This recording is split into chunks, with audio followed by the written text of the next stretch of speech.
How to sign in into Commerce Bank online banking.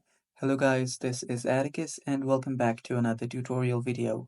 In today's video, I'll teach you guys how you can sign in into Commerce Bank's online banking.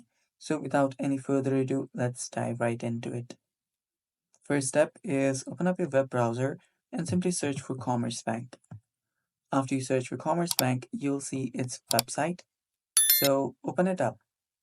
You can directly head over to commercebank.com as well. After you just head over to its website, until it loads, you can head down below and hit the subscribe button so you don't miss out on our future videos. Now, as you can see, the website has now loaded in. Now, all you have to do here is select the type of account. So here, I'll just select online banking, and on your customer ID, type in your customer ID.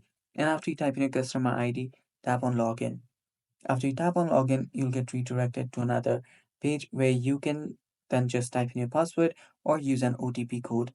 After that, you'll get logged in into your Commerce Bank. And that's basically how you do it, guys. And that is all for today's video.